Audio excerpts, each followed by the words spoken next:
Não, você tá falando isso, eu lembrei do Liciel aqui, cara. Que eu ri pra caraca. Por quê? Liciel Franco, veja o episódio dele, foi muito divertido. Ele tava falando que se ele ouve um álbum, ele gosta pra caraca. E o cara fala pra ele, pô, que esse aí foi Kemper. Ele fala, não quero ouvir mais. Ele fala, mas como assim ele? Meu irmão, você pegar um prato, você comer um bife gostoso pra caraca, você fala assim, pô, que bife delicioso. Eu falar que eu passei no saco. Você vai continuar achando que é delicioso? É mais ou menos isso, né? Você ouve um determinado som. Se não é embalado com uma história maneira, às vezes o cara não compra, né, cara? Cara, a percepção ela está muito atrelada à subjetividade de cada um, né, cara? Assim como a história afetiva que a gente cria em torno daquilo, né? E aí vem aquela discussão da Matrix, o que veio antes, o que veio depois, etc. e tal. A gente estava conversando sobre a questão do Steve Jobs, né? De criar o desejo, né? De saber o que o cara quer antes que o cara sabe o que quer, etc. Essa coisa toda. Mas o nosso meio está muito atrelado a isso, né? A gente fala de Apple, às vezes eu tenho a sensação de que as pessoas acham que quem faz um iPhone é um barbudo bebendo cerveja artesanal lá na Califórnia. Na verdade, é um produto industrializado que vem da China, sabe? Como diversos outros, né?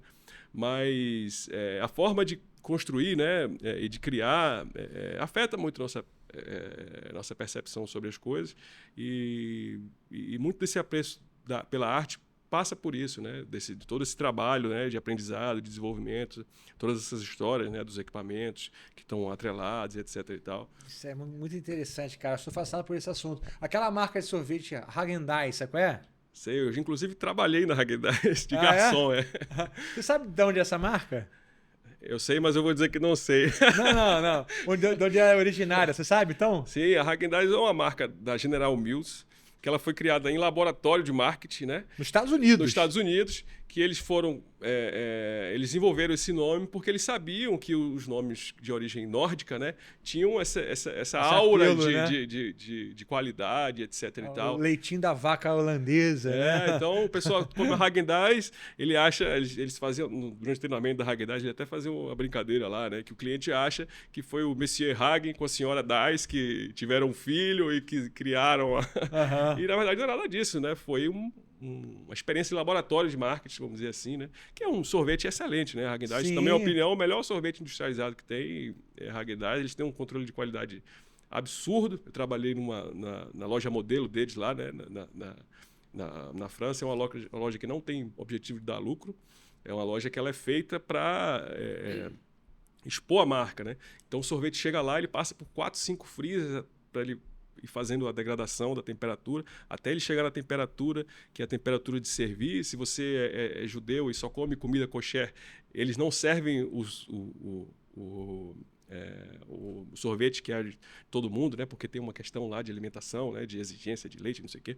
Então os caras separam e só te serve o que vem. Então é uma empresa que tem um compromisso absurdo com qualidade. Mas um cara que é mais purista nessa questão do handmade, vamos dizer assim, né? Ele, de repente, não vê a Häagen-Dazs como um sorvete de verdade. Não, sim. Mas o que eu acho que o fato engraçado é que eles botaram esse nome para gerar uma percepção que não é verdadeira, porque é feito nos Estados Unidos, cara. Por que você não botou o nome americano? Sim. Outro fato curioso sobre essa questão da Häagen-Dazs, a Häagen-Dazs ela lançou um sorvete de pistache. Quando você pensa em sorvete de pistache, qual é a cor do sorvete? Verde. Verde. Mas a Häagen-Dazs ela não usa corante nem aditivo químico. Então, quando ela fazia lá o sorvete de pistache, qual é a cor que saía? Branca.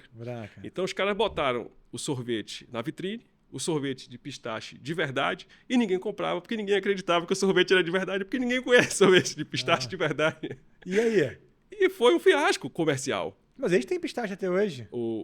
Esse que estava lá não se vende mais. Não, o que eu mais gosto. Já provou? Pistache. Gostou? Pô, eu sorvete... É verde ou branco? Pistache. Cara, eu acho que tá meio verdinho, deve ter colocado o corantezinho aí, foi não? Mas esse era um case de insucesso que eles contavam lá, né? Mas tem no mercado aí, pô. Da Häagen-Dazs? Tem. Vou procurar. Não é misturado com alguma coisa, não? Cara, eu gosto de pistache, é o meu sorvete preferido, mas eu não... Eu sou meio bolado com essa marca, porque é muito caro, né, bicho? Pô, pode dar uma mordidinha lá, a mordida é R$5, pô. Aí quebra. Minha esposa, às vezes, quando compra pra fazer uma graça, eu já olho pra ela meio torto, pô. R$50 um negocinho assim, né? É caro mesmo. É caro mesmo. Mas enfim. Cara, então vamos voltar pros pedais, cara. Mas isso tudo eu acho um assunto muito interessante porque às vezes a nossa percepção de gostar ou não gostar não é só baseado no resultado fiel do som. Tudo É. engloba a experiência, a lembrança. Eu tenho um livro da Analog Man.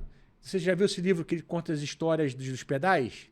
Não, ainda não. Até me emprestar. Pô, esse livro aí, cara, é maravilhoso. Ele conta a história de como surgiram vários efeitos, né? Uhum. Ele tá falando da história do Drive, que foi o. Como que surgiu, você sabe? A história do Drive? Foi- Desculpa. Era uma mesa de som que um canal lá deu um problema e ficou com um som estourando. E o cara no estúdio gravou, curtiu e começou a levar isso pra show e falou: cara, esse som aqui. Levava lá o canalzinho com estourado. Aí virou um padrão, mas não era uma coisa que o pessoal gostava. Pô, estourou. Isso é uma coisa interessante, porque muitos das distorções e dos equipamentos que a gente se baseia hoje em dia foram desenvolvidos em épocas específicas e, às vezes, a decisão de usar determinado componente não era necessariamente uma decisão técnica ou uma decisão sonora. Às vezes era uma decisão meramente de disponibilidade, né? Então, a Marshall é um exemplo clássico disso, né? Os primeiros JTM eram baseados no Bassman, enfim. Bassman, né? E muitas das componentes que foram modificadas, como por exemplo as válvulas de power, etc., foram feitos em função da disponibilidade das válvulas que tinham na Inglaterra. Então, às vezes, hoje a gente tenta recriar determinados equipamentos como fuzz e circuitos muito antigos, com certos preciosismos, que na época não foi necessariamente tão assim, né? Às vezes sim, mas às vezes... Às vezes pode ter sido até uma escolha de um produto inferior, pode ser, às vezes. Sim. O papel, né, de cada equipamento foi mudando um pouco ao longo da história, né? Antigamente você podia, né, ter aquela parede de amplificadores com vários Marshall, etc e tal. Eu costumo dizer que o prato principal, né, o bife naquela época era o amplificador, né? Hoje o bife é o pedal, né? Hoje a gente não tem tanta opção de escolha assim. Não é que a gente não tem opção de escolha, mas ficou muito caro e é um pouco mais restrito, né? Você poder escolher o que você quer, um amplificador bacana hoje custa aí 5, 10 mil reais. Outros passam de 30 mil, né? Amplificadores de boutique como Bogner, Friedman, Custom Audio. Então a galera foi dando mais importância, né, para os pedais, que antigamente era mais um tempero, né? Hoje já é um prato principal, vamos dizer assim, né? Então isso foi mudando um pouco dependendo da circunstância, né? Sim. E por que você, até o momento, não optou por entrar em outros efeitos, tipo um chorus, um flanger? Cara, por uma questão de demanda e de disponibilidade interna minha, né?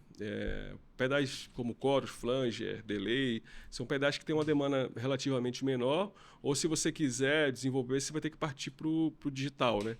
E aí, quando você chega no digital, você começa a competir com outras marcas grandes, como Strymon, Eventide, e marcas de fora. O cara vai ponderar, né? O seu pedal de 1.500 ou o Strymon de 2.000. Esse é um risco que hoje eu não estou disposto a correr, né? Não é mas devagarzinho a gente vai tateando ali, testando e ver o que funciona. E tem uma questão também que cada marca ela se posiciona de uma forma, né? Então, teve marcas nacionais que elas foram bem na questão do reverb, por exemplo. O cara é conhecido por ele ter um reverb super bacana. Outra marca é conhecida por ter ótimos chaveadores. Outras marcas são conhecidas por ter ótimos fuzz. Eu, por exemplo, nunca apostaria todas as minhas fichas num fuzz. Mas você tem fuzz, não tem? Tem o fuzz. Qual que é o nome o mesmo? Facebreaker. Eu vi alguém usando, não lembro quem foi. Pode ter sido Torquato, será?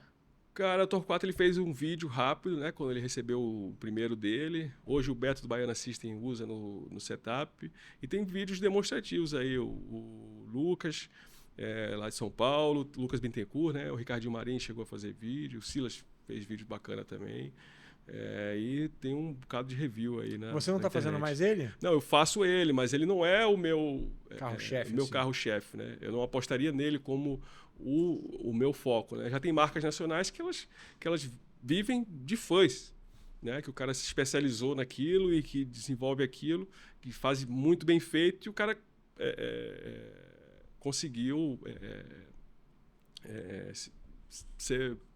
vingar naquele ramo específico ali, né? Sim. Nosso ramo de pedal já é específico, cara, ramo de pedal ainda de fãs é o nicho do nicho do nicho. E você já tem 10 produtos diferentes, já tem uma gama relativamente grande, né? Até porque uma das coisas importantes para você gerar autoridade no que você faz é frequência, né? Se você tem muito produto... Confunde um pouco, né? Confunde um pouco, né? Você já sente que às vezes a galera confunde? Sim, sim. Com essa onda de ter uma certa diversidade, sempre que eu abro uma gaveta nova, vamos dizer assim, né? Se você quer dar versatilidade, você sempre acaba entrando em outras áreas, né? Então, quando alguém pergunta, né? Qual pedal que eu escolho? O Cold Shot ou o Tony Creamer? Eu digo, cara, depende qual tipo de versatilidade que você quer. O Cold Shot ele vai te dar determinada versatilidade, o Red Beatles vai pegar outra área, o Raven. Eventualmente você consegue coisas parecidas em combinações diferentes, etc. e tal. Mas quando você abre demais o leque, você tem um pouco esse risco, né? De confundir um pouco. Foi por isso que eu segurei sempre um pouco os lançamentos, né? Não fazer vários low gain, fazer vários boosters, fazer vários distortion. Então, o distortion hoje, eu tenho o Raven, que é mais high gain mesmo. Tenho o Red Breton, que ele está entre o high gain e o distortion clássico. E tem o Rotem, que ele é mais na onda do Hatch e tudo mais, né? Então, apesar deles conversarem entre si, eles vão para... Eles são da mesma família, mas cada um com sua personalidade, né? Sim. E você tem mais tem alguma coisa que já está para pintar aí? Cara, eu sempre trabalho com muitos projetos ao mesmo tempo. E a gente vai testando, né, as ideias e tudo. Tem umas ideias que elas florescem mais rápido e outras não. Então, eu tenho um projeto de compressor, reverb, delay, chorus. Você também tem. Mas a gente... em desenvolvimento, né? Mas a gente vai testando a ideia e vai vendo se ele vai chegando no caminho que a gente quer ou não, né? Obrigado por ter assistido a esse corte do Starlink Cast. Você pode assistir o episódio completo aqui na descrição do vídeo. E aproveita se você é guitarrista para fazer parte da maior escola virtual do Brasil, exclusiva para guitarristas, tocando ali no QR Code ou então na descrição do vídeo. Te aguardo lá.